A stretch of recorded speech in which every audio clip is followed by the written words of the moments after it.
Thank you very much indeed. It's a pleasure to be here and to be able to meet with everyone. And thank you very much to Hong Kong Watch for organising this.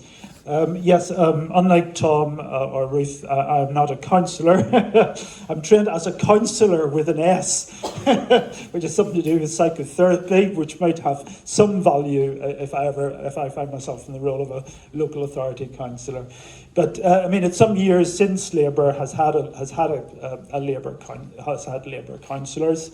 I actually worked in children's services in the council some years ago when there was a handful of Labour councillors there. And certainly as a senior officer at that time, I very much felt that Labour councillors, and not only Labour councillors as well as other councillors, but Labour councillors certainly asked searching questions. They brought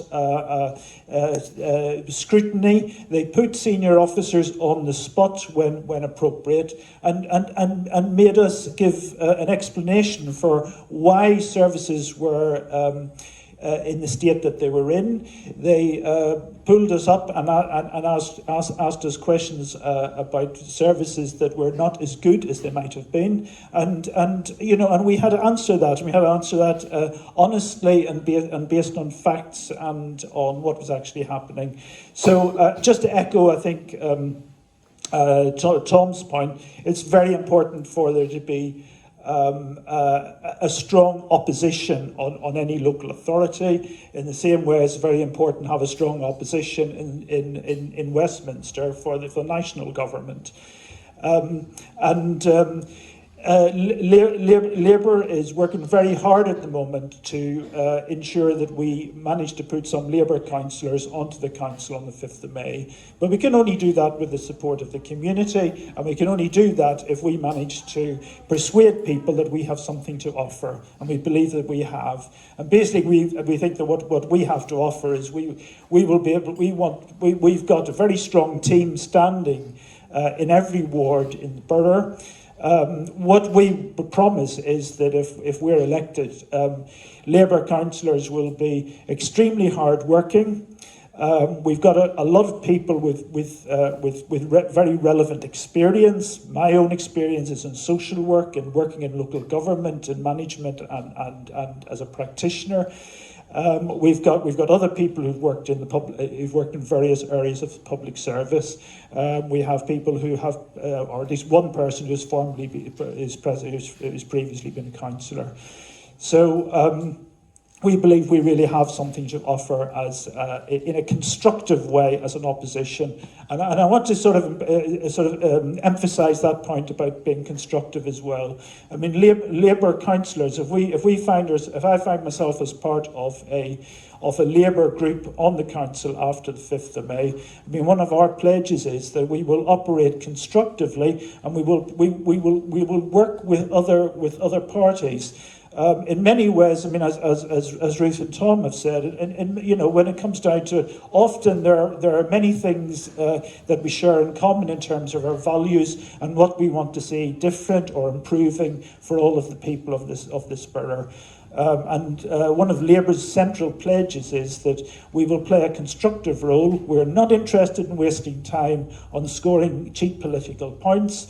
We want, if there are good ideas, good initiatives in tackling some of the underlying problems facing the residents of this borough, at a time when things are very challenging, money's in very tight, in very short supply, if there are ideas or initiatives put forward from whatever quarter, if we as Labour councillors are satisfied that developing those initiatives, so getting behind local groups who are putting those forward, if we're convinced that can lead to outcomes that will benefit the people of Sutton, and we don't care whether those are people who have voted Labour or voted Conservative or any other party, if we're satisfied that will improve the quality of life of our people in this borough, then we will get behind that and we'll support it, and we will give credit to other people on the council, and we will give full credit to local people, local residents groups, groups and so on who've developed these ideas. We're not interested in stealing credit or glorifying ourselves. We're all people who've lived we've all of us lived in the borough for a long time. I've been here and brought up my family in Sutton since 1995. So, and I love living in Sutton. Sutton is a wonderful place to live. But, as with anywhere, it can be better, and there's things that we can do better as a local authority. I was going to say something about Labour's approach to policy on Hong Kong. Can I take a couple of minutes just to do that? And please stop me if I've got a background in teaching, and so I've got sort of professional training and going on a bit. So give which again might qualify me as a local authority councillor. But Ruth saying no. But give me a nod if I'm going on at too great length. Labour's policy in terms of Hong Kong, which Labour will put forward at the next general election, is still, it's fair to say, it's still in the process of being formed. I can't speak nationally for Labour. All I can do is sort of say a few things which reflect the sort of conversations that Labour activists and members have had over the last couple of years, actually, in Sutton about the crisis in Hong Kong, and represent really what the views are of Sutton Labour. So that's Sutton and Cheam Labour Party and Carshalton and Wallington. So, we are very impressed with the work that's been done by the Labour Campaign for Human Rights, which has been leading very much on the Chinese Communist Party's obsession with maintaining legitimacy and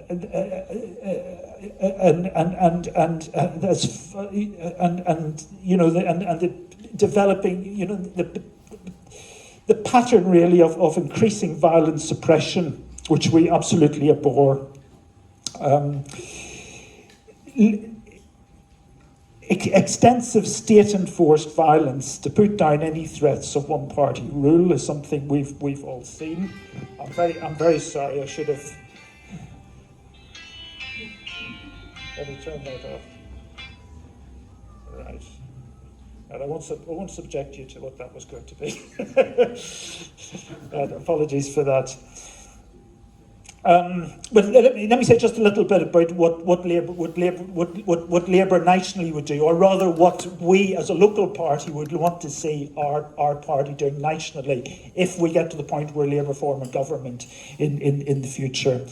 Well, what we have done and would continue to do is Labour has condemned the chief executive officers of HSBC and the Standard Chartered banks for supporting the Chinese Communist Party political leaders.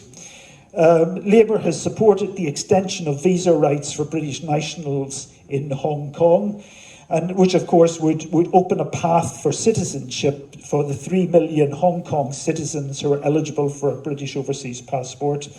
Labour was at the forefront in pushing for the freedom of Hong Kong citizens to be central on the agenda of last year's G7 summit.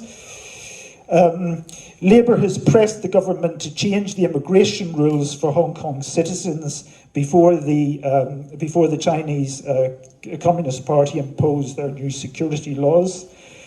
Sanctions have been considered, and we would want the Labour Party to explore the use of sanctions if required to use it as leverage, but also recognising that the UK acting alone is not going to be, realistically, is not going to be able to achieve a huge amount against such a huge economy as we have in China now. So really, what we would want to see is a future UK Labour government working very closely with democratic partner states in Europe and America to put maximum leverage really on the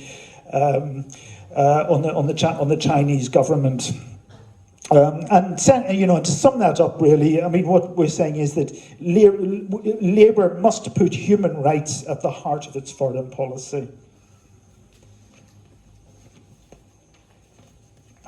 I'll just turn now to say just a little bit about Labour's national priorities. And again, I'm certainly not here as a spokesperson for Sir Keir Starmer or anyone else there, but just representing our local Labour's views on this and what we want to see. Going forward with the future Labour government, we would see that one of our priority objectives would be to mitigate the negative impact of Brexit.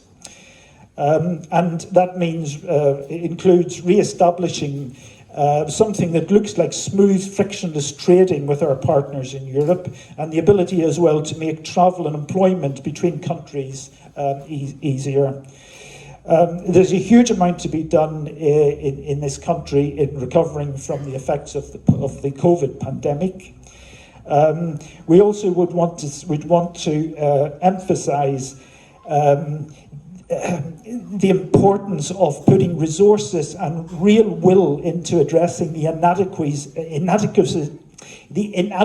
in the UK's health services and in public health, and those, of course, have been greatly exposed really in the last 2 years as we've coped with the COVID crisis. Absolutely central to Labour's approach and Labour's values is our great concern with the widening inequalities between rich and poor people in this country. We're seeing an increase in child poverty, and there's a huge impact on millions of families in low-paid and insecure employment. So Labour, for example, we believe should be looking to close tax loopholes and tax the tech companies, improve employment rights, and get rid of the fire and rehire kind of approach, which is becoming ever more prevalent, as we've seen recently with what's happened with P&O and the summary sacking of a large number of employees.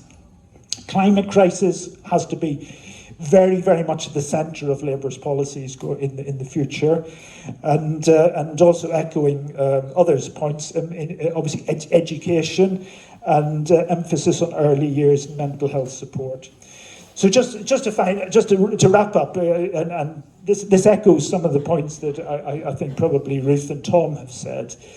I mean, these are very difficult times for any local authority.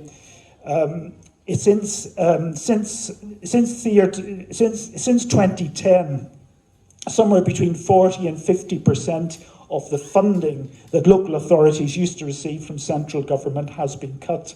That's a huge cut in the amount of money available to local authorities. And as Ruth set out, those responsibilities that local authorities have got, statutory responsibilities, at the centre of those very much is our responsibilities to look after and to protect and promote the welfare of the most vulnerable members of the community.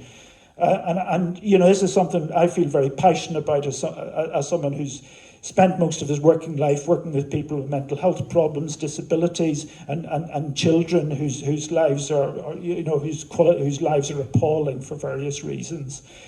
So it's terribly important that the council does absolutely everything possible to get those services at as a higher quality as possible. And I'm not minimising the challenge there, because the level of need is increasing. We're becoming more aware now of need and of difficulties which in many ways have been hidden in the past or have been concealed. I'm thinking, for example, of the effects of domestic violence, for example, on women and families and on their children. So, there's ever more demands on local authorities, and there's less money with which to do it. So for that reason, it's really important that we have services that are well managed, that are efficient, that are effective, and that we're absolutely satisfied that we're getting the maximum, the very best value for money from the money that the council is spending. And there's a lot of money involved, and quite often people don't know this. I mean, Ruth will put me right if I'm wrong in this, but in very broad figures, I think the revenue budget that Sutton has in the coming year is somewhere in the region of £160 million. So and nowadays that's mostly, the most of that is of that £160 million is money that's been paid by the residents of Sutton through their council tax and by businesses who thankfully have chosen to be based and to work hard here in Sutton. So the council owes it to those taxpayers that we're extracting the very best value from those services, and these days, of course, a lot of those services that in the past we would have run directly from the council are commissioned. We're buying them in from the private sector, and Labour would say that there is scope for us to get better as a council in the way in which we work with contractors, so that we actually make sure that they're delivering and meeting the specifications in the contracts that we have agreed with them. Final point, and I'll stop here. Really, our pledge as Labour councillors is, I have to say it, and I hope this isn't a cheap point. I'm being genuine here, because we're out knocking on people's doors, pestering people. Sometimes they feel we're putting leaflets through, but we're trying to have a dialogue. We do keep hearing from people that they're not quite sure what their councillors do. They can't always get hold of their councillors. If they take up some problem with their councillors, they don't always get a response. They don't always get a positive outcome. What we promise as Labour councillors, if we're privileged to be elected, is that we will be visible, we'll be out there, we'll be meeting with people, we'll be knocking on people's doors on a regular basis, we'll be holding surgeries. If people have a problem, if someone has a problem because they feel their child is not able to get access to the education the child needs, or if they've got a problem because, as somebody said to me last week, they've got a recycling bin that hasn't been emptied for a year, believe it or not. The issue being it was parked around a corner where the guys couldn't find it. We'll be on to that. We will chase that up, and we'll do. We can't promise the world, but we will do our very best to try and get solutions to some of those problems that sound a bit banal and ordinary, but they make such a difference to the lives of individuals and of families. So thank you very much for listening to me. It's been a pleasure to speak to you.